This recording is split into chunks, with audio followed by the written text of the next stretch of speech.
In this session, I'll explain about the photophosphorylation, making of high energy phosphate bonds with the help of sunlight is called as photophosphorylation. ਬੇਟੇ ਜਦੋਂ ਫੋਟੋਫਾਸਫੋਰੀਲੇਸ਼ਨ ਹੁੰਦੀ ਹੈ ਤਾਂ ਆਪਣੇ ਕੋਲੇ ਦੋ ਜਿਹੜੇ ਹੈ ਬਣਦੇ ਹੈ ਚੀਜ਼ਾਂ। ਇੱਕ ਹੁੰਦੀ ਹੈ ATP ਅਡੀਨੋਸਾਈਨ ਟ੍ਰਾਈਫਾਸਫੇਟ ਤੇ ਦੂਸਰਾ ਬਣਦਾ NADPH2 ਨਿਕੋਟਿਨੇਮਾਈਡ ਐਡੀਨਾਈਨ ਡਾਈ ਨਿਊਕਲੀਓਟਾਈਡ ਫਾਸਫੇਟ। ਠੀਕ ਹੈ, ਇਹ ਦੋਨਾਂ ਨੂੰ ਬੇਟੇ ਆਪਾਂ ਕਹਿੰਦੇ ਅਸਿਮਿਲੇਟਰੀ ਪਾਰਸ, ਰਾਈਟ। ਤੇ ਸਭ ਤੋਂ ਪਹਿਲਾਂ ਇਹਨਾਂ ਨੂੰ ਅਸਿਮਿਲੇਟਰੀ ਪਾਰਸ ATP ਨੂੰ ਤੇ NADPH2 ਨੂੰ ਕਿਹਾ ਸੀ ਐਰੋਨ ਇਨ 1956। ਐਰਨੌਨ ਨੇ 1956 ਦੇ ਵਿੱਚ ਇਹਨਾਂ ਨੂੰ ਕਿਹਾ ਅਸਿਮਿਲੇਟਰੀ ਪਾਰਸ। ਅਸਿਮਿਲੇਟਰੀ ਪਾਰ ਉਹ ਹੈ ਜਿਹਦੇ ਤੋਂ ਆਪਾਂ એનર્ਜੀ ਓਬਟੇਨ ਕਰ ਸਕਦੇ ਹਾਂ। ਤੇ ਜਿਹੜਾ ਬੇਟੇ NADPH ਹੁੰਦਾ ਹੈ, ਠੀਕ ਹੈ, ਜਦੋਂ ਟੁੱਟਦਾ ਹੈ 3 ATPs ਰਿਲੀਜ਼ ਕਰਦਾ ਹੈ।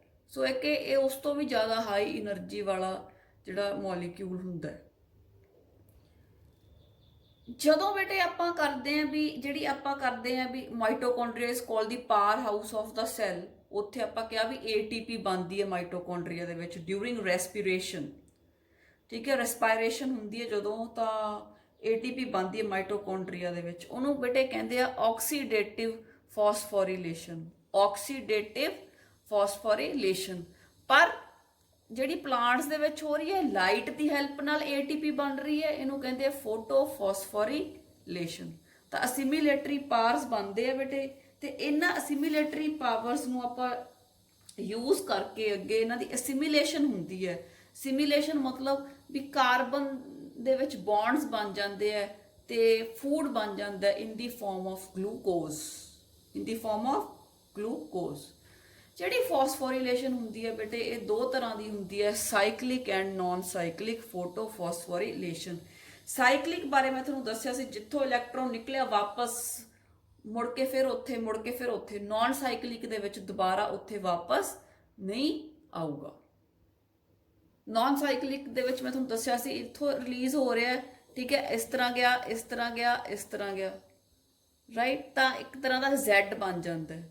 ਠੀਕ ਹੈ, ਇੱਥੇ NADPH ਦੇਖੋ ਰਿਲੀਜ਼ ਹੋ ਗਈ, ਇੱਥੇ ATP ਰਿਲੀਜ਼ ਹੋ ਗਈ, ਇੱਥੋਂ ਇਲੈਕਟ੍ਰੋਨ ਐਕਸਾਈਟ ਹੋ ਕੇ ਆ ਦੇਖੋ ਕਿੰਨੀ ਉੱਚੀ ਖੜੀ ਹੈ, ਖੜਾ ਹੈ ਮਤਲਬ ਲੇਬਰਰ। ਤਾਂ ਇਹ ਉੱਪਰ ਗਿਆ ਜਿਹੜਾ ਇਲੈਕਟ੍ਰੋਨ ਹੈ ਨਾ ਹਾਈ એનર્ਜੀ ਲੈਵਲ ਤੇ, ਪਰ ਇੱਥੇ ਅਨਸਟੇਬਲ ਸੀ ਤਾਂ ਵਾਪਸ ਆ ਗਿਆ ਲੋ એનર્ਜੀ ਲੈਵਲ ਤੇ। ਇੱਥੋਂ ਫਿਰ એનર્ਜੀ ਮਿਲੀ, ਫੋਰਸ ਮਿਲੀ, ਨੇ ਥੋੜਾ ਮਾਰਿਆ, ਫਿਰ ਉੱਪਰ ਚਲਾ ਗਿਆ। ਤਾਂ ਆਪਾਂ ਜੇ ਇਹਨੂੰ ਟੇਢੇ ਪਾਸੋਂ ਦੇਖਦੇ ਹਾਂ ਤਾਂ ਇਹ ਇੱਕ Z ਬਣ ਜਾਂਦਾ। ਤਾਂ ਇਲੈਕਟ੍ਰੋਨ ਕਦੇ ਵੀ ਵਾਪਸ ਨਹੀਂ ਆਉਂਦਾ ਉਸੇ ਜਗ੍ਹਾ ਤੇ। ਇਲੈਕਟ੍ਰੋਨ ਇੱਥੇ NADPH એનર્ਜੀ ਆ ਗਈ, ਪਰ ਇਲੈਕਟ੍ਰੋਨ ਵਾਪਸ ਫੋਟੋ ਸਿਸਟਮ 2 ਤੇ ਤਾਂ ਨਹੀਂ ਆਇਆ ਨਾ। ਕਿਤੇ ਵੀ ਤੁਸੀਂ ਦੱਸ ਸਕਦੇ ਹੋ ਫੋਟੋ ਸਿਸਟਮ 2 ਤੇ ਵਾਪਸ ਆ ਰਿਹਾ ਹੈ। ਸੋ ਦਿਸ ਇਜ਼ ਨਾਨ ਸਾਈਕਲਿਕ। ਤੇ ਸਾਈਕਲਿਕ ਜਿਹੜਾ ਮੈਂ ਦੱਸਿਆ ਵੀ ਜਿੱਥੋਂ ਇਲੈਕਟ੍ਰੋਨ ਨਿਕਲੂਗਾ ਉੱਥੇ ਹੀ ਵਾਪਸ ਆਊਗਾ। So we call it as cyclic. And in this session I am going to explain about the cyclic and non cyclic electron transport or electron transfer or photophosphorylation. So beta we have the cyclic photophosphorylation or the cyclic electron flow. ਪਹਿਲਾਂ ਮੈਂ ਤੁਹਾਨੂੰ ਥੋੜਾ ਦਿਖਾ ਦਿੰਨੀ ਆ, ਦੇਖੋ ਇੱਕ cycle ਦੀ farm ਚ ਇੱਥੋਂ ਰਿਐਕਸ਼ਨ ਸੈਂਟਰ ਸੇ ਇੱਥੋਂ ਇਲੈਕਟ੍ਰੋਨ ਨਿਕਲਿਆ ਵਾਪਸ ਉੱਥੇ ਆਇਆ, ਤਾਂ ਆਪਾਂ ਇਹਨੂੰ ਕੀ ਕਿਹਾ ਸਾਈਕਲਿਕ। Now we know that light is traveling in form of packets. ਠੀਕ ਹੈ, ਲਾਈਟ ਦੇ ਜਿਹੜੇ ਹੈ ਪਾਰਟੀਕਲਸ ਆ ਰਹੇ ਹੈ, ਸੋ we call them as photons। ਜਿਹੜੇ ਫੋਟੋਨਸ ਸਨ ਤੋਂ ਆ ਰਹੇ ਹੈ, ਠੀਕ ਹੈ, ਤਾਂ ਉਹ ਜਿਹੜੇ ਫੋਟੋਨਸ ਆ ਇੱਕ ਬਲੂ ਨਾਲ ਇੱਕ ਰੈੱਡ ਨਾਲ ਦਿਖਾਇਆ, ਦੇਖੋ ਇਹ ਆ ਰਹੇ ਹੈ and they are being ਅਬਜ਼ੋਰਬਡ।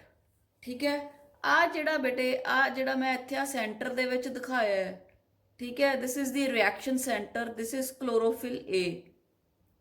Chlorophyll A the molecule ਹੈ ਜਿਹੜਾ ਮੇਨ ਪਿਗਮੈਂਟ ਹੈ, ਜਿਹੜਾ ਰਿਐਕਸ਼ਨ ਸੈਂਟਰ ਹੈ। ਠੀਕ ਹੈ, ਤਾਂ ਰੈੱਡ ਕਲਰ ਦੀ ਲਾਈਟ ਆਈ ਹੈ ਤਾਂ ਇਹਨੇ ਅਬਜ਼ੋਰਬ ਕਰ ਲਈ ਹੈ। ਜਿਹੜੇ ਆ ਐਕਸੈਸਰੀ ਪਿਗਮੈਂਟਸ ਸੀ, ਜਾਂ ਇਹਨਾਂ ਨੂੰ ਆਪਾਂ ਐਂਟੀਨਾ ਕੰਪਲੈਕਸ ਕਿਹਾ ਸੀ ਜਾਂ ਐਂਟੀਨਾ ਮੋਲੀਕਿਊਲਸ ਕਿਹਾ ਸੀ, ਇਹਨਾਂ ਨੇ ਬੇਟੇ ਦੇਖੋ ਇਹਦੇ ਕੋਲ ਆਈ, ਇਹਨੇ ਇਹਨੂੰ ਟਰਾਂਸਫਰ ਕਰਤੀ, ਇਹਨੇ ਇਹਨੂੰ ਟਰਾਂਸਫਰ, ਇਹਨੇ ਇਹਨੂੰ ਟਰਾਂਸਫਰ, ਇਹਨੇ ਇਹਨੂੰ ਕਰਤੀ, ਤੇ ਇਹਨੇ ਵਾਪਸ ਜਿਹੜਾ ਮੇਨ ਪਿਗਮੈਂਟ ਹੈ ਕਲੋਰੋਫਿਲ A ਮੇਨ ਸੈਂਟਰ ਹੈ, ਰਿਐਕਸ਼ਨ ਸੈਂਟਰ ਹੈ, ਉਹਨੂੰ ਦੇਤੀ। ठीक है, सारी लाइट अब्जॉर्ब हुई तो रिएक्शन सेंटर कोले पहुंच गई। ਇੱਥੇ ਬੇਟੇ ਜਿਹੜਾ ਰਿਐਕਸ਼ਨ ਸੈਂਟਰ ਹੈ ਉਹ 700 ਤੇ ਕੰਮ ਕਰਦਾ ਹੈ, 700 ਨੈਨੋਮੀਟਰ ਲਾਈਟ ਤੇ ਕੰਮ ਕਰਦਾ ਹੈ। ਤਾਂ ਆਪਾਂ ਇਹਨੂੰ ਕਹਿ ਸਕਦੇ ਹਾਂ ਫੋਟੋ ਸਿਸਟਮ 1 PS1, ਠੀਕ ਹੈ, ਕਿਉਂਕਿ ਇਹ 700 ਨੈਨੋਮੀਟਰ ਦੀ ਵੇਵਲੈਂਥ ਨੂੰ ਅਬਜ਼ੌਰਬ ਕਰੂਗਾ। ਹੁਣ ਜਿਹੜੀ ਇਹ એનર્ਜੀ ਆਪਣੇ ਕੋਲੇ ਆ ਗਈ ਇੱਥੇ ਰਿਐਕਸ਼ਨ ਸੈਂਟਰ ਦੇ ਕੋਲੇ ਆ ਗਈ, ਇਸ એનર્ਜੀ ਨੂੰ ਬੇਟੇ ਆਪਾਂ यूज करके ਇਹਦੇ ਤੋਂ ATP ਪੈਦਾ ਕਰਨੀ, ਅਡੀਨੋਸਾਈਨ ਟ੍ਰਾਈ ਫਾਸਫੇਟ। ਤੇ ਹੁਣ ਜਦੋਂ ਬੇਟੇ ਇੱਥੇ એનર્ਜੀ ਟਰੈਪ ਹੋ ਗਈ, ਠੀਕ ਹੈ, ਤਾਂ ਇਲੈਕਟ੍ਰੋਨ ਆ ਜਿਹੜੇ ਉਹ ਨਿਕਲਣਗੇ, 2 ਇਲੈਕਟ੍ਰੋਨਸ ਨਿਕਲਣਗੇ, ਠੀਕ ਹੈ। ਐਂਡ ਜਦੋਂ 2 ਇਲੈਕਟ੍ਰੋਨਸ ਨਿਕਲਣਗੇ, ਠੀਕ ਹੈ, they will move to a higher energy level and ਉਹਨਾਂ ਨੂੰ ਰਿਸੀਵ ਕਰ ਲੂਗਾ primary acceptor. Primary electron acceptor ਆ, ਤੁਸੀਂ ਦੇਖ ਸਕਦੇ ਹੋ primary electron acceptor. Primary electron acceptor ਇਹ ਇਲੈਕਟ੍ਰੋਨਸ ਨੂੰ ਅੱਗੇ ਪਾਸ ਕਰ ਦੂਗਾ ਫੈਰੀਡੌਕਸਿਨ ਨੂੰ। ਕਿਹਨੂੰ ਕਰ ਦੂਗਾ? ਫੈਰੀਡੌਕਸਿਨ ਨੂੰ, ਠੀਕ ਹੈ। ਇਹ ਸਾਰੇ ਇਲੈਕਟ੍ਰੋਨ ਅਸੈਪਟਰਸ ਹੈ। ਫੈਰੀਡੌਕਸਿਨ ਅੱਗੇ ਇਲੈਕਟ੍ਰੋਨ ਪਾਸ ਕਰ ਦੂਗਾ ਪਲਾਸਟੋਕਿਨੋਨ ਨੂੰ, ਠੀਕ ਹੈ, ਕਿਉਂਕਿ ਉਹਨੇ ਇਲੈਕਟ੍ਰੋਨ ਹਾਈ એનર્ਜੀ ਲੈਵਲ ਤੋਂ ਉਹਨੇ ਵਾਪਸ ਆਉਣਾ ਹੈ, ਸਟੇਬਲ ਹੋਣਾ ਹੈ। ਪਲਾਸਟੋਕਿਨੋਨ ਇਲੈਕਟ੍ਰੋਨ ਪਾਸ ਕਰ ਦੂਗਾ to the cytochrome complex, to the cytochrome complex. ਫਿਰ ਬੇਟੇ ਇਹ ਸਾਈਟੋਕ੍ਰੋਮ ਕੰਪਲੈਕਸ ਕਿਉਂ ਕਹਿੰਦਾ ਹੈ? ਕਿਉਂਕਿ ਇਹ ਸਾਈਟੋਕ੍ਰੋਮ B ਤੇ ਸਾਈਟੋਕ੍ਰੋਮ F ਹੁੰਦਾ। ਜਦੋਂ ਬੇਟੇ ਇੱਥੋਂ ਇਲੈਕਟ੍ਰੋਨ ਪਲਾਸਟੋਕਿਨੋਨ ਤੋਂ ਸਾਈਟੋਕ੍ਰੋਮ ਕੰਪਲੈਕਸ ਤੇ ਆਊਗਾ, ਇਸ ਸਮੇਂ ਬੇਟੇ ADP ਤੇ ਜਦੋਂ ਇਲੈਕਟ੍ਰੋਨ ਨੀਚੇ ਵੱਲ ਆਊਗਾ ਤਾਂ એનર્ਜੀ ਰਿਲੀਜ਼ ਕਰੂਗਾ। ਇਸ એનર્ਜੀ ਦੀ ਹੈਲਪ ਨਾਲ ADP plus IP ਨਾਲ ATP ਬਣਾ ਲਾਂਗੇ, ਆ ਯੈਲੋ ਕਲਰ ਦਾ ਹਾਈ એનર્ਜੀ ਬੌਂਡ ਬਣ ਜੂਗਾ, ਠੀਕ ਹੈ। ਇੱਥੇ એનર્ਜੀ ਪ੍ਰੋਡਿਊਸ ਹੋ ਜੂਗੀ। ਫਿਰ ਬੇਟੇ ਸਾਈਟੋਕ੍ਰੋਮ ਕੰਪਲੈਕਸ ਇਸ ਇਲੈਕਟ੍ਰੋਨ ਨੂੰ ਵਾਪਸ ਦੇ ਦੂਗਾ ਪਲਾਸਟੋਸਾਇਨਿਨ ਨੂੰ, ਤੇ ਪਲਾਸਟੋਸਾਇਨਿਨ ਬੇਟੇ ਇਹਨੂੰ ਵਾਪਸ ਭੇਜ ਦੂਗਾ ਰਿਐਕਸ਼ਨ ਸੈਂਟਰ ਦੇ ਕੋਲ। ਰਿਐਕਸ਼ਨ ਸੈਂਟਰ ਤੋਂ ਹੀ ਰਿਲੀਜ਼ ਹੋਇਆ ਸੀ ਇਲੈਕਟ੍ਰੋਨ ਵੱਖ-ਵੱਖ ਅਸੈਪਟਰਸ ਦੇ ਥਰੂ, ਇਲੈਕਟ੍ਰੋਨ ਅਸੈਪਟਰਸ ਦੇ ਥਰੂ ਹੁੰਦਾ ਹੋਇਆ ATP ਪੈਦਾ ਕਰਦਾ ਹੋਇਆ ਪਲਾਸਟੋਸਾਇਨਿਨ ਕੋਲ ਆ ਗਿਆ। ਪਲਾਸਟੋਸਾਇਨਿਨ ਨੇ ਇਹਨੂੰ ਫਿਰ P700 ਨੂੰ ਦੇਤਾ, ਫੋਟੋ ਸਿਸਟਮ 1 ਨੂੰ ਦੇਤਾ, ਜਿੱਥੇ ਇਹ ਰਿਲੀਜ਼ ਹੋਇਆ ਸੀ। ਤਾਂ ਵਾਰ-ਵਾਰ ਇੱਕ ਜਿਹੜਾ ਹੈ ਉਹੀ ਪ੍ਰੋਸੈਸ ਰਿਪੀਟ ਹੋ ਰਿਹਾ ਹੈ, ਸਾਈਕਲ ਦੀ ਫਾਰਮ 'ਚ ਰਿਪੀਟ ਹੋ ਰਿਹਾ ਹੈ। ਤਾਂ ਆਪਾਂ ਇਹਨੂੰ ਕਿਹਾ ਬੇਟੇ ਸਾਈਕਲਿਕ ਫੋਟੋਫਾਸਫੋਰੀਲੇਸ਼ਨ। ਇਹਦੇ ਵਿੱਚ electron is expelled by a excited photo centre, ਕਿਉਂਕਿ ਜਿਹੜਾ ਫੋਟੋ ਸੈਂਟਰ ਸੀ ਐਕਸਾਈਟ ਹੋ ਗਿਆ ਸੀ due to photons, due to energy, and ਉਹਦੇ ਫੋਟੋ ਸੈਂਟਰ ਤੋਂ ਐਕਸਾਈਟ ਹੋ ਕੇ ਐਕਸਪੈਲ ਹੋ ਗਿਆ and it is return to it again, photo centre ਦੇ ਕੋਲ ਹੀ ਵਾਪਸ ਆ ਗਿਆ after passing through a series of electron carriers ਦੇ ਕੋਲੋਂ ਹੁੰਦਾ ਹੋਇਆ ਜਿਹੜਾ ਹੈ ਇਹ ਵਾਪਸ ਫਿਰ ਉੱਥੇ ਆ ਗਿਆ। ਤਾਂ ਇਸ ਕਰਕੇ ਆਪਾਂ ਇਹਨੂੰ ਕਿਹਾ ਸਾਈਕਲਿਕ ਇਲੈਕਟ੍ਰੋਨ ਫਲੋ ਜਾਂ ਸਾਈਕਲਿਕ ਫੋਟੋਫਾਸਫੋਰੀਲੇਸ਼ਨ। ਤੇ ਇਸ ਦੇ ਵਿੱਚ ਬੇਟੇ ATP ਜਨਰੇਟ ਹੋਈ, ਤੁਸੀਂ ਦੇਖ ਸਕਦੇ ਹੋ, ਕੋਈ ਵਾਟਰ ਨਹੀਂ ਟੁੱਟਿਆ, ਕੋਈ ਆਕਸੀਜਨ ਨਹੀਂ ਰਿਲੀਜ਼ ਹੋਈ ਤੇ ਕੋਈ ਵੀ ਪ੍ਰੋਟੋਨਸ ਰਿਲੀਜ਼ ਨਹੀਂ ਹੋਏ। This is the cyclic electron flow. ਅਗਲਾ ਆਪਾਂ ਕਰਾਂਗੇ ਨਾਨ ਸਾਈਕਲਿਕ ਇਲੈਕਟ੍ਰੋਨ ਫਲੋ, ਜਿਹਦੇ ਵਿੱਚ ਤੁਸੀਂ ਦੇਖੋਗੇ ਕਿ ਜਿਹੜਾ ਹੈ ਵਾਟਰ ਦੀ ਫੋਟੋਲਾਈਸਿਸ ਹੁੰਦੀ ਹੈ, ਵਾਟਰ ਟੁੱਟਦਾ ਹੈ, ਆਕਸੀਜਨ ਰਿਲੀਜ਼ ਹੁੰਦੀ ਹੈ, ਪ੍ਰੋਟੋਨਸ ਰਿਲੀਜ਼ ਹੁੰਦੇ ਹੈ, ਤੇ ਇਹਦੇ ਵਿੱਚ ਸਿਰਫ ATP ਬਣੀ ਹੈ। ਉਹਦੇ ਵਿੱਚ ਆਪਾਂ ਦੇਖਾਂਗੇ ATP ਵੀ ਬਣਦੀ ਹੈ ਤੇ NADPH ਵੀ ਬਣਦਾ ਹੈ। ਸੋ ਆਪਾਂ ਜਿਹੜਾ ਕਹਿ ਸਕਦੇ ਹਾਂ ਕਿ ਜਿਹੜਾ ਮੇਨ ਹੈ ਇਲੈਕਟ੍ਰੋਨ ਫਲੋ ਹੈ ਉਹ ਨਾਨ ਸਾਈਕਲਿਕ ਹੈ, because it makes both ATP and NADPH। Now beta we come to non-cyclic photophosphorylation। ਇਹਨੂੰ ਆਪਾਂ Z ਸਕੀਮ ਵੀ ਕਿਹਾ ਹੈ। ਆ ਦੇਖੋ Z ਦੀ ਫਾਰਮ 'ਚ ਹੈ, ਰਾਈਟ। ਜੇ ਆਪਾਂ ਇਧਰਲੀ ਸਾਈਡ ਤੋਂ ਦੇਖਾਂਗੇ, ਇਧਰਲੀ ਸਾਈਡ ਤੋਂ ਸਿੱਧਾ ਦੇਖਾਂਗੇ ਤਾਂ N ਲੱਗਦਾ, ਪਰ ਆਪਾਂ ਇੱਥੇ ਖੜੇ ਹੋ ਕੇ ਦੇਖਣਾ ਇਸ ਪੋਜੀਸ਼ਨ ਤੋਂ, ਤਾਂ ਆਪਾਂ ਨੂੰ Z ਲੱਗਦਾ। Now it is a process ਜਿਹਦੇ ਵਿੱਚ the electron is expelled by a reaction center and that electron does not come back to that reaction center। ਤਾਂ ਆਪਾਂ ਗੱਲ ਕਰਦੇ ਹਾਂ ਪਹਿਲਾਂ ਰਿਐਕਸ਼ਨ ਸੈਂਟਰ ਸੀ PS2 P680 ਤੇ ਇੱਥੇ ਵਾਪਸ ਇਲੈਕਟ੍ਰੋਨ ਨਹੀਂ ਆਇਆ ਬੇਟੇ, ਇਲੈਕਟ੍ਰੋਨ ਵਾਪਸ ਨਹੀਂ ਆਉਂਦਾ।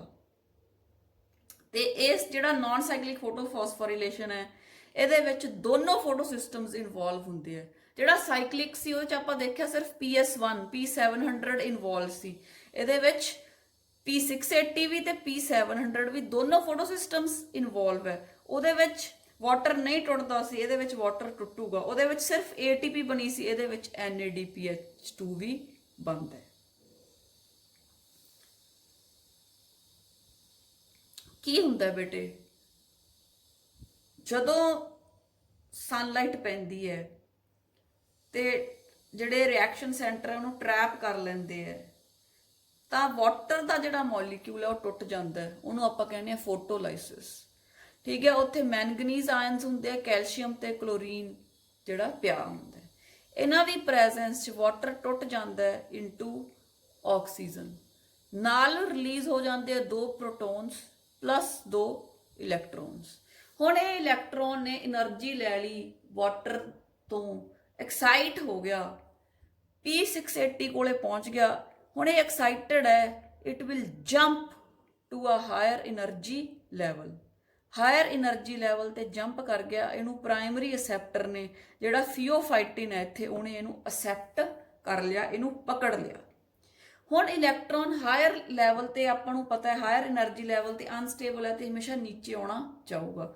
ਨੀਚੇ ਆਉਣ ਲਈ ਇਹ ਡਿਫਰੈਂਟ ਸਟੈਪਸ ਫੋਲੋ ਕਰੂਗਾ। ਜਿਹੜੇ ਇਹ ਸਟੈਪਸ ਫੋਲੋ ਕਰਦਾ ਇਹਨੂੰ ਆਪਾਂ ਕਹਿੰਦੇ ਆ ਇਲੈਕਟ੍ਰੋਨ ਟਰਾਂਸਪੋਰਟ ਚੇਨ, ਜਿਨ੍ਹਾਂ ਦੇ ਥਰੂ ਇਲੈਕਟ੍ਰੋਨ ਹਾਇਰ ਸਟੇਟ ਤੋਂ ਲੋਅਰ ਸਟੇਬਲ ਸਟੇਟ 'ਚ ਆਉਂਦਾ ਹੈ। We call it as electron transport chain.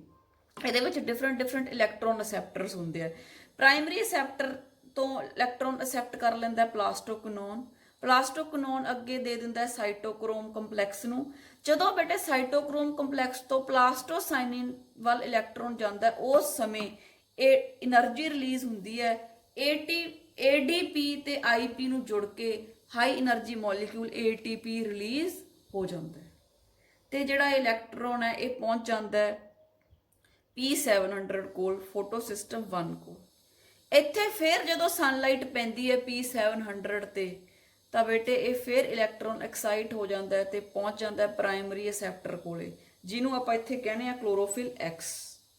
ਉਸ ਤੋਂ ਬਾਅਦ ਬੇਟੇ ਪ੍ਰਾਇਮਰੀ ਅਸੈਪਟਰ ਜਿਹੜਾ ਇਲੈਕਟ੍ਰੋਨ ਹੈ ਇਹਨੂੰ ਪਾਸ ਕਰ ਦਿੰਦਾ ਹੈ ਫੈਰੀਡੋਕਸਿਨ। ਫੈਰੀਡੋਕਸਿਨ ਜਿਹੜਾ ਹੈ ਇਸ ਇਲੈਕਟ੍ਰੋਨ ਤੋਂ ਜਿਹੜਾ ਹੈ એનર્ਜੀ ਰਿਲੀਜ਼ ਹੁੰਦੀ ਹੈ ਤੇ NADP ਬਣ ਜਾਂਦੀ ਹੈ, NADP ਪ੍ਰੋਡਿਊਸ ਹੋ ਜਾਂਦੀ ਹੈ। ਰਾਈਟ, ਉਧਰੋਂ ਆਪਾਂ ਦੇਖਿਆ ਸੀ ਵੀ 2 ਪ੍ਰੋਟੋਨਸ ਨਿਕਲ ਰਹੇ ਆ ਜਦੋਂ ਫੋਟੋਲਾਈਸਿਸ ਹੋ ਰਹੀ ਹੈ, ਪਾਣੀ ਟੁੱਟ ਰਿਹਾ।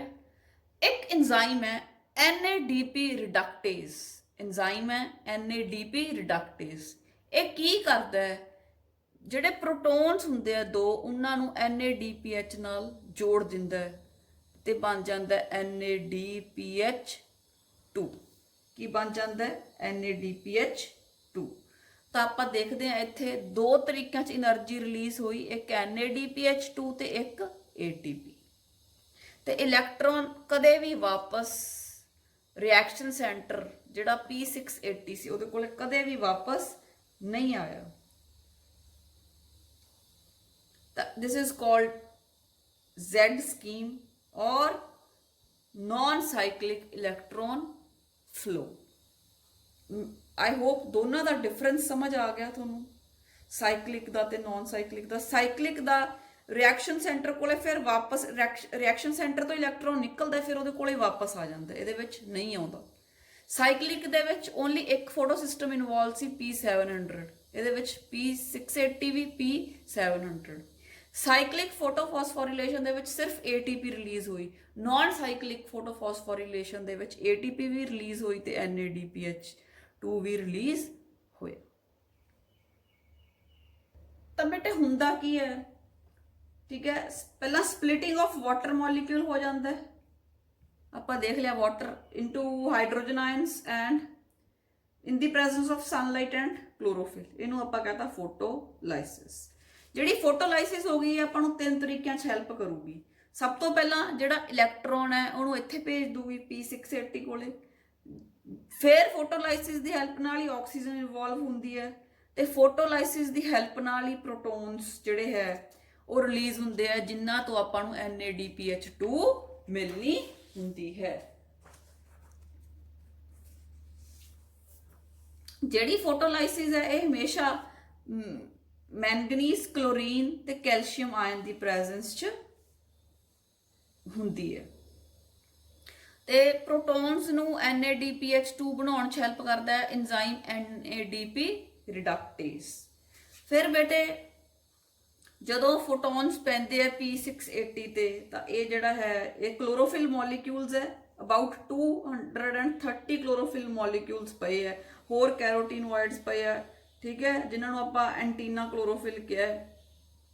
ਇਹ ਸਾਰੇ એનર્ਜੀ ਲੈ ਲੈਣਗੇ, ਰਿਐਕਸ਼ਨ ਸੈਂਟਰ ਨੂੰ ਦੇ ਦੇਣਗੇ, ਇਹ ਜਿਹਦੇ ਨਾਲ ਜਿਹੜਾ ਇਲੈਕਟ੍ਰੋਨ ਹੈ ਐਕਸਾਈਟ ਹੋ ਕੇ ਉੱਤੇ ਚਲਾ ਜਾਊਗਾ, ਫਿਰ ਉਹ ਵਾਪਸ ਆਊਗਾ ਸਟੇਬਲ ਫਾਰਮ 'ਚ, ਫਿਰ ਰਿਐਕਸ਼ਨ ਸੈਂਟਰ ਤੇ ਲਾਈਟ ਪੈ ਜੂਗੀ, ਉਹ ਫਿਰ ਵਾਪਸ ਚਲਾ ਜਾਊਗਾ।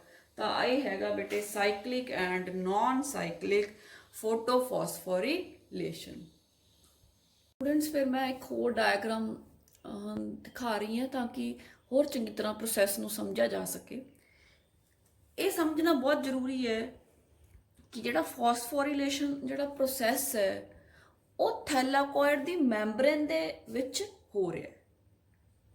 ਜਿਹੜਾ ਸਾਈਕਲਿਕ ਫੋਟੋਫਾਸਫੋਰੀਲੇਸ਼ਨ ਹੈ, ਚਾਹੇ ਉਹ ਨਾਨ ਸਾਈਕਲਿਕ ਫੋਟੋਫਾਸਫੋਰੀਲੇਸ਼ਨ ਹੈ, ਠੀਕ ਹੈ, ਚਾਹੇ ਉਹ P700 ਹੈ ਜਾਂ P680 ਹੈ, ਬੇਟੇ ਇਹ ਸਾਰਾ ਜਿਹੜਾ ਪ੍ਰੋਸੈਸ ਹੈ, ਜਿਹੜੀ ਇਲੈਕਟ੍ਰੋਨ ਟਰਾਂਸਪੋਰਟ ਚੇਨ ਹੈ, ਇਲੈਕਟ੍ਰੋਨ ਦੇ ਅਲੱਗ-ਅਲੱਗ ਅਸੈਪਟਰਸ ਹੈ, ਇਹ ਜਿਹੜਾ ਸਾਰਾ ਪ੍ਰੋਸੈਸ ਹੈ ਇਹ ਕਿੱਥੇ ਹੋ ਰਿਹਾ, ਜਿਹੜੀ ਥੈਲਾਕੋਇਡ ਦੀ ਮੈਂਬਰੇਨ ਹੈ। ਉਹਨਾਂ ਤੁਸੀਂ ਦੇਖ ਸਕਦੇ ਹੋ, ਆ ਮੈਂ ਜਿਹੜੇ ਦਿਖਾਇਆ ਥੈਲਾਕੋਇਡ ਦੀ ਮੈਂਬਰੇਨ ਆ, ਹੈਡ ਹੈ, ਠੀਕ ਹੈ, ਟੇਲ ਹੈ, ਲਿਪਿਡ ਬਾਈਲੇਅਰ ਹੁੰਦੀ ਹੈ ਕਿਸੇ ਵੀ ਮੈਂਬਰੇਨ ਦੇ ਵਿੱਚ। ਆ ਦੇਖੋ ਇੱਕ ਲੇਅਰ ਆ ਲਿਪਿਡਸ ਦੀ, ਇੱਕ ਲੇਅਰ ਆ, ਤਾਂ ਲਿਪਿਡ ਬਾਈਲੇਅਰ ਹੈ। ਆ ਪੂਰੀ ਮੈਂ ਦਿਖਾਉਣ ਦੀ ਕੋਸ਼ਿਸ਼ ਕੀਤੀ ਹੈ ਕਿ ਇਹ ਜਿਹੜਾ ਹੈ ਥੈਲਾਕੋਇਡ ਦੀ ਮੈਂਬਰੇਨ ਹੈ, ਤੇ ਆ ਅੰਦਰ ਬੇਟੇ ਸਾਰਾ ਫਿਰ ਲਿਊਮਨ ਹੈ,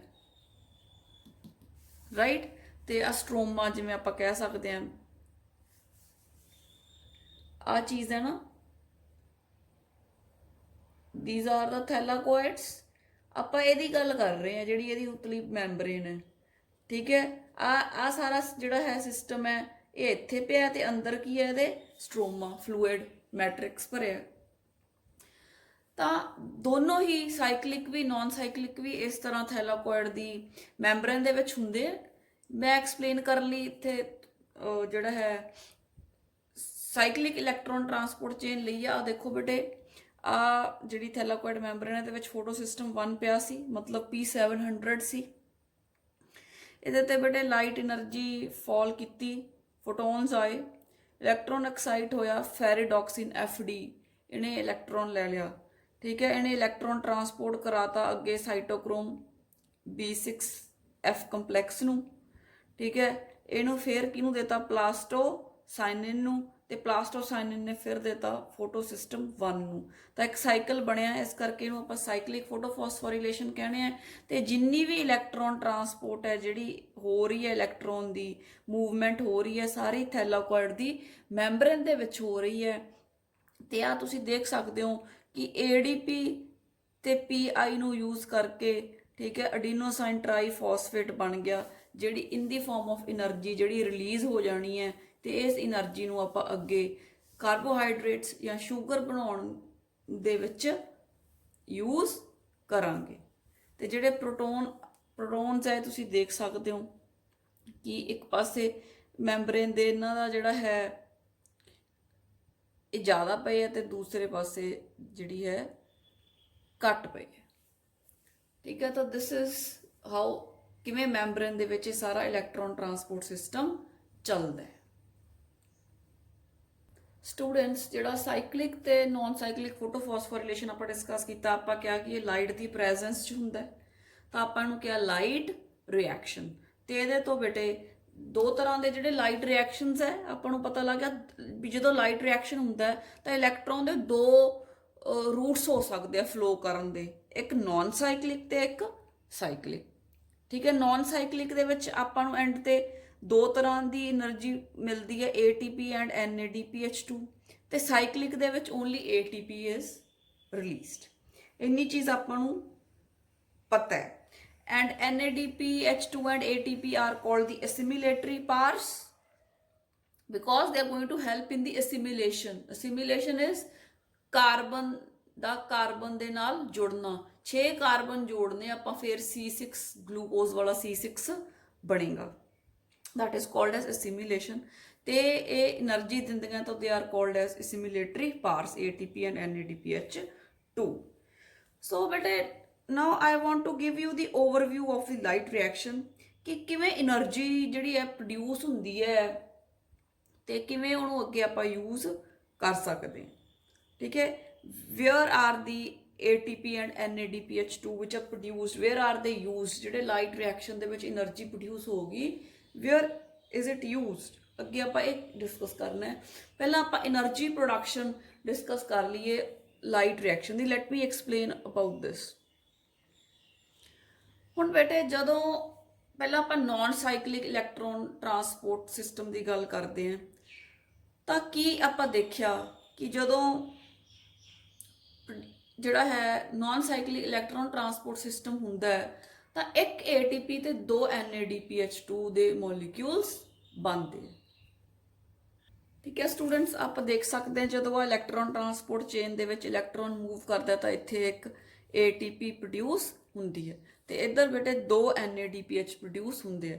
ਤਾਂ ਆ ਇੱਕ ਸਾਈਕਲ ਸੀ। ਜਦੋਂ ਇੱਕ Z ਪੂਰਾ ਹੋ ਜਾਂਦਾ ਹੈ ਤਾਂ ਆਪਣੇ ਕੋਲੇ 1 ATP ਤੇ 2 NADPH ਪ੍ਰੋਡਿਊਸ ਹੋ ਜਾਂਦੇ। ਠੀਕ ਹੈ, ਜਦੋਂ ਇੱਕ Z ਪੂਰਾ ਹੁੰਦਾ, ਇੱਕ ਸਾਈਕਲ ਮਤਲਬ ਇੱਕ ਜਿਹੜਾ ਪ੍ਰੋਸੈਸ ਹੈ ਪੂਰਾ ਇੱਕ ਪੂਰਾ ਹੁੰਦਾ ਜਦੋਂ, ਤਾਂ ਨॉन ਸਾਈਕਲਿਕ ਫੋਟੋਫੋਸਫੋਰਿਲੇਸ਼ਨ ਪ੍ਰੋਡਿਊਸਸ 1 ATP and 2 NADPH2। ਜਦੋਂ ਸਾਈਕਲਿਕ ਹੁੰਦੀ ਹੈ ਤਾਂ ਵੀ ਗੈਟ 2 ATPs, 2 ATPs ਆਪਾਂ ਨੂੰ ਮਿਲਦੇ ਰਾਈਟ। ਤੇ ਇਹਦੇ ਵਿੱਚ NADPH2 ਨਹੀਂ ਬਣਦਾ। ਹੁਣ ਬੇਟੇ ਇਹ ਚੀਜ਼ਾਂ ਨੂੰ ਸਾਰੇ ਸਮਝਣ ਦੀ ਲੋੜ ਹੈ, ਬਹੁਤ ਧਿਆਨ ਨਾਲ ਸੁਣਨਾ ਹੈ। ਜਦੋਂ ਆਪਾਂ ਕਿਹਾ ਕਿ ਵਾਟਰ ਜਦੋਂ ਟੁੱਟਦਾ ਹੈ ਤਾਂ ਬੇਟੇ ਹਾਫ O ਨਿਕਲਦਾ ਹੈ, ਹਾਫ ਆਕਸੀਜਨ ਨਿਕਲਦੀ ਹੈ। ਠੀਕ ਹੈ, ਜਦੋਂ ਇੱਕ H2O ਟੁੱਟਦਾ ਹੈ। ਜੇ ਆਪਾਂ ਪੂਰੀ ਆਕਸੀਜਨ ਬਣਾਉਣੀ ਹੈ ਤਾਂ 2 H2O ਤੋੜਨੇ ਪੈਣਗੇ, 2 ਵਾਟਰ ਦੇ ਮੋਲੀਕਿਊਲਸ ਟੁੱਟਣਗੇ ਫਿਰ ਹੀ O2 ਰਿਲੀਜ਼ ਹੋਊ ਕਿਉਂਕਿ ਅੱਧਾ ਹੀ ਨਿਕਲਦਾ ਇੱਕ ਚੋਂ।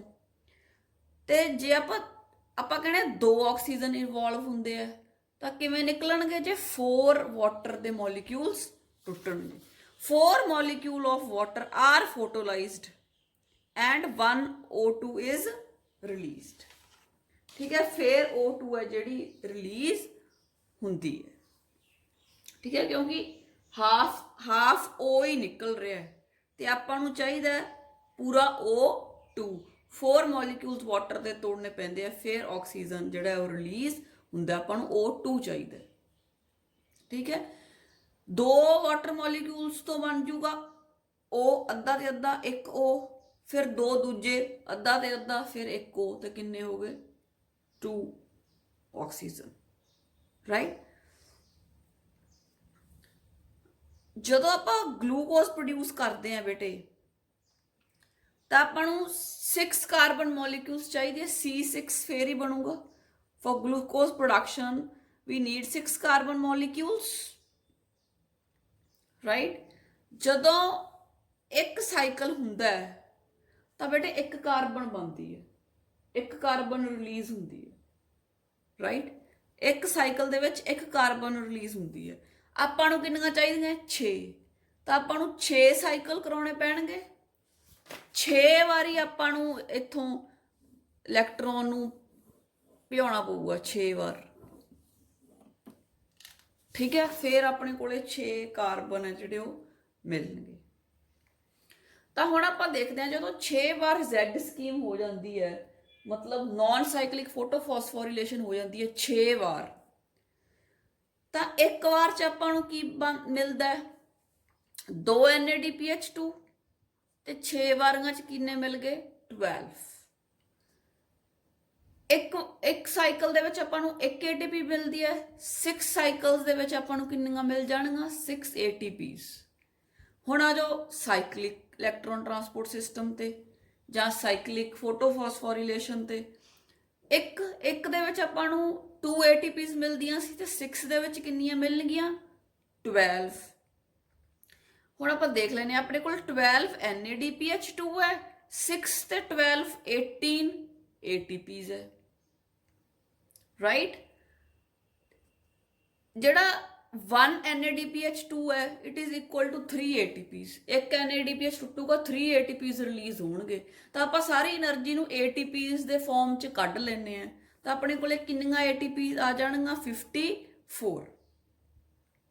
ਓਕੇ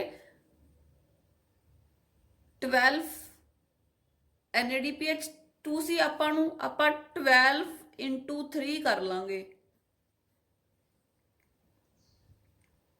ठीक है।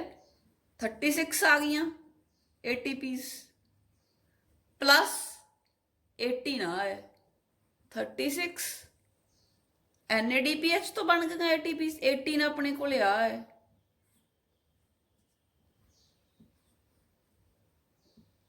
कितना आ गया 54। ओके 6 टाइम्स आप साइकिल रिपीट करांगे फिर अपने को 6 कार्बनस बनणगे। जो 6 बार रिपीट करांगे 6 बार एनर्जी प्रोड्यूस होगी। Non cyclic they which energy NADPH2 ते ATP रिलीज होगी, cyclic they which only ATP। ते आप सारे नू NADPH नू भी 3 टाइम्स करके ATP दी फॉर्म च एनर्जी कढ लांगे, अपने को 54 ATPs आ जाणगे। ते जिहड़ा अगला प्रोसैस है ਜਿਹੜਾ ਜਿਹਨੂੰ ਆਪਾਂ ਡਾਰਕ ਰਿਐਕਸ਼ਨ ਕਿਹਾ, ਜਿਹਦੇ ਵਿੱਚ ਆਪਾਂ ਗਲੂਕੋਜ਼ ਬਣਾਉਣਾ ਹੈ, ਤਾਂ ਉਹਦੇ ਲਈ ਆਪਾਂ ਨੂੰ એનર્ਜੀ ਚਾਹੀਦੀ ਹੈ 54 ATPs ਚਾਹੀਦੇ ਆ, ਜਿਹੜੇ ਕਿ ਆਪਾਂ ਨੂੰ ਲਾਈਟ ਰਿਐਕਸ਼ਨ ਨੇ ਦੇਤੇ। So students 12 NADPH2 plus 18 ATP are required as assimilatory pairs to produce one molecule of glucose in the dark reaction। ठीक है, डार्क रिएक्शन ਆਪਾਂ ਨੂੰ ਕਿਉਂ ਕਿਹਾ ਹੈ ਕਿਉਂਕਿ ਉਹ ਲਾਈਟ ਤੋਂ ਬਿਨਾ ਵੀ ਹੋ ਸਕਦਾ ਹੈ। ਹੁਣ ਚਾਹੇ ਹਨੇਰੀ ਹੋਵੇ ਬੱਦਲ ਹੋਣ, ਇੱਕ ਵਾਰੀ 54 ATPs ਬਣ ਗਏ ਤੇ ਹੁਣ ਪਲਾਂਟ ਗਲੂਕੋਜ਼ ਨੂੰ ਪ੍ਰੋਡਿਊਸ ਕਰ ਸਕਦਾ ਹੈ। ਉਹਨੂੰ ਸੂਰਜ ਦੀ ਜ਼ਰੂਰਤ ਨਹੀਂ, ਸੂਰਜ ਦੀ ਰੋਸ਼ਨੀ ਦੀ ਜ਼ਰੂਰਤ ਨਹੀਂ। ਠੀਕ ਹੈ, ਤੇ ਕਹਿੰਦਾ 6 turns of Z scheme are necessary. 6 turns ਚਾਹੀਦੀਆਂ ਫਿਰ ਹੀ ਗਲੂਕੋਜ਼ ਬਣੂਗਾ, ਕਿਉਂਕਿ ਇੱਕ ਟਰਨ ਦੇ ਵਿੱਚ ਇੱਕ ਕਾਰਬਨ ਰਿਲੀਜ਼ ਹੁੰਦੀ ਹੈ ਤਾਂ ਫੇਰ ਹੀ ਕਹਿੰਦਾ 6 ਟਰਨਸ ਦੇ ਵਿੱਚ ਹੀ 6 ਕਾਰਬਨਸ ਰਿਲੀਜ਼ ਹੋਣਗੀਆਂ। ਤੇ ਆਪਾਂ ਕਿਹਾ ਨॉन ਸਾਈਕਲਿਕ ਹੈ ਜਿਹੜਾ ਉਹ ਮੇਨ ਜਿਹੜਾ ਹੈ ਸਾਈਕਲ ਹੈ। ਤੇ ਜਿਹੜਾ ਸਾਈਕਲਿਕ ਇਲੈਕਟ੍ਰੋਨ ਟਰਾਂਸਪੋਰਟ ਸਿਸਟਮ ਹੈ ਬੇਟੇ ਹੈਲਪ ਕਰ ਦਿੰਦਾ ਹੈ, 12 ATPs ਪ੍ਰੋਡਿਊਸ ਕਰ ਦਿੰਦਾ ਹੈ, ਕਿਉਂਕਿ ਜੇ ਸਾਈਕਲਿਕ ਇਲੈਕਟ੍ਰੋਨ ਟਰਾਂਸਪੋਰਟ ਚੇਨ ਨਾ ਹੋਵੇ ਤਾਂ ਆਪਣੇ ਕੋਲੇ એનર્ਜੀ ਥੋੜੀ ਰਹਿ ਜੂਗੀ। 54 ਜਿਹੜੇ ਆਪਾਂ ਨੂੰ ATPs ਚਾਹੀਦੇ ਆ ਉਹ ਪੂਰੇ ਨਹੀਂ ਹੋ ਪਾਉਣਗੇ, ਕਿਉਂਕਿ ਉਧਰ ਤਾਂ ਆਪਣੇ ਕੋਲੇ 12 NADPH ਤੋਂ 36 ATPs ਬਣ ਗਏ ਤੇ ਪਲੱਸ 6 ਹੈ ਤਾਂ 54 ਤਾਂ ਨਹੀਂ ਨਾ ਬਣੇ, 42 ਹੀ ਰਹਿ ਗਏ, ਰਾਈਟ। ਤਾਂ ਪੂਰਾ ਕਰਨ ਲਈ 54 ਮੋਲੀਕਿਊਲਸ ਨੂੰ ਸਾਈਕਲਿਕ ਫੋਟੋਫਾਸਫੋਰੀਲੇਸ਼ਨ ਵੀ ਹੋਣੀ ਜ਼ਰੂਰੀ ਹੈ, ਅਸਿਸਟ ਕਰ ਦਿੰਦੀ ਹੈ, ਹੈਲਪ ਕਰ ਦਿੰਦੀ ਹੈ। ਵੈਸੇ ਤਾਂ ਸਾਈਕਲਿਕ ਫੋਟੋਫਾਸਫੋਰੀਲੇਸ਼ਨ ਦੇ ਵਿੱਚ ਆਪਾਂ ਕੋਈ ਵਾਟਰ ਨਹੀਂ ਟੁੱਟ ਰਿਹਾ ਹੈ ਨਾ, ਕੋਈ ਪ੍ਰੋਟੋਨਸ ਨਹੀਂ ਨਿਕਲ ਰਹੇ, ਪਰ ਸਟਿਲ ਸਾਈਕਲਿਕ ਇਲੈਕਟ੍ਰੋਨ ਜਿਹੜਾ ਟਰਾਂਸਪੋਰਟ ਸਿਸਟਮ ਹੈ ਕਿਉਂ ਹੋ ਰਿਹਾ, ਸਾਈਕਲਿਕ ਫੋਟੋਫਾਸਫੋਰੀਲੇਸ਼ਨ ਕਿਉਂ ਹੋ ਰਹੀ ਹੈ, ਕਿਉਂਕਿ ਵੀ ਨੀਡ ATPs ਫਿਰ ਹੀ ਗਲੂਕੋਜ਼ ਬਣੂਗਾ। 54 ATPs ਜੇ ਹੋਣਗੇ ਤਾਂ ਹੀ ਗਲੂਕੋਜ਼ ਬਣੂਗਾ, ਇੱਕ ਗਲੂਕੋਜ਼ ਬਣੂਗਾ। ਤਾਂ ਨॉन ਸਾਈਕਲਿਕ ਦੇ ਵਿੱਚ 54 ਦੇ 54 ਜਿਹੜੇ ਹੈ ATPs ਉਹ ਨਹੀਂ ਬਣ ਸਕਦੇ, ਉਹਦੇ ਵਿੱਚ ਜਿਹੜੇ ਹੈ 12 NADPH2 ਤੇ 6 ATPs ਹੀ ਬਣਦੇ। I hope this much is crystal clear. Next we have that light reaction, but it is also called as photochemical phase। ਜਿਹੜਾ light reaction ਹੈ ਨਾ ਇਹਨੂੰ photochemical phase ਵੀ ਕਹਿੰਦੇ ਆ। Photo means light, chemical means chemicals ਬਣਦੇ, ਜਿਵੇਂ glucose ਬਣਦਾ ਹੈ in the presence of sunlight, so we call it as a light reaction. And second fact which I want to tell you is that photosynthesis is a redox process. ਜਿਹੜੇ process ਦੇ ਵਿੱਚ ਬੇਟੇ oxidation ਵੀ ਹੋਵੇ, reduction ਵੀ ਹੋਵੇ, ਠੀਕ ਹੈ, ਉਹਨੂੰ ਕੀ ਕਹਿੰਦੇ ਆ? ਰਿਡੋਕਸ ਪ੍ਰੋਸੈਸ. ਆਕਸੀਡੇਸ਼ਨ ਕਿਵੇਂ ਹੋ ਰਹੀ ਹੈ? Water gets oxidized to oxygen, ਪਾਣੀ ਆਕਸੀਡਾਈਜ਼ਡ ਹੋ ਜਾਂਦਾ ਹੈ ਤੇ ਆਕਸੀਜਨ ਰਿਲੀਜ਼ ਹੋ ਜਾਂਦੀ ਹੈ. ਤੇ NADPH it is getting reduced to NADP, NADP is getting reduced to NADPH. ਤਾਂ NADP ਦੀ ਰਿਡਕਸ਼ਨ ਹੋ ਰਹੀ ਹੈ ਤੇ ਵਾਟਰ ਦੀ ਆਕਸੀਡੇਸ਼ਨ ਹੋ ਰਹੀ ਹੈ, ਦੋਨੋਂ ਚੀਜ਼ਾਂ ਹੀ ਹੋ ਰਹੀਆਂ. So photosynthesis is called a redox reaction. then light reaction is also called Hill's reaction, ਕਿਉਂਕਿ ਜਿਹੜਾ ਰੋਬਿਨ ਹਿਲ ਹੈ ਸਾਇੰਟਿਸਟ, ਉਹਨਾਂ ਨੇ ਦੱਸਿਆ ਸੀ ਕਿ ਜਿਹੜੀ ਆਕਸੀਜਨ ਹੈ ਉਹ ਵਾਟਰ ਤੋਂ ਆਉਂਦੀ ਹੈ. ਪਹਿਲਾਂ ਇਹ ਮੰਨਿਆ ਜਾਂਦਾ ਸੀ ਕਿ ਜਿਹੜੀ ਆਕਸੀਜਨ ਹੈ ਉਹ ਕਾਰਬਨ ਡਾਈਆਕਸਾਈਡ ਤੋਂ ਆਉਂਦੀ ਹੈ, ਪਰ ਉਹਨਾਂ ਨੇ ਐਕਸਪੈਰੀਮੈਂਟਲੀ ਪ੍ਰੂਫ ਕਰਤਾ ਸੀ ਕਿ ਜਿਹੜੀ ਰਿਲੀਜ਼ ਹੁੰਦੀ ਹੈ ਆਕਸੀਜਨ ਡਿਊਰਿੰਗ ਫੋਟੋਸਿੰਥੇਸਿਸ, ਠੀਕ ਹੈ, it is released from water. ਤੇ ਵਾਟਰ ਕਦੋਂ ਟੁੱਟਦਾ ਹੈ? ਇਨ ਦਾ ਲਾਈਟ ਰਿਐਕਸ਼ਨ. ਫੋਟੋਸਿੰਥੇਸਿਸ ਦਾ ਲਾਈਟ ਰਿਐਕਸ਼ਨ ਹੈ ਤੇ ਡਾਰਕ ਰਿਐਕਸ਼ਨ ਹੈ. ਵਾਟਰ ਕਦੋਂ ਟੁੱਟ ਰਿਹਾ? ਲਾਈਟ ਰਿਐਕਸ਼ਨ ਦੇ ਵਿੱਚ, ਠੀਕ ਹੈ. ਡਿਸਕਵਰ ਕਿਨੇ ਕੀਤਾ? ਹਿਲ ਨੇ. So light reaction is also called as Hill's reaction. Light reaction is also called as photochemical phase, and photosynthesis is also called as redox reaction because ਜਿਹੜਾ ਫੋਟੋਸਿੰਥੇਸਿਸ ਦਾ light phase ਹੈ ਉਹਦੇ ਵਿੱਚ oxidation ਤੇ reduction ਹੋ ਰਹੀ ਹੈ. So students, this was all about the light reaction. In the next session, I will explain about the dark reaction of the photosynthesis.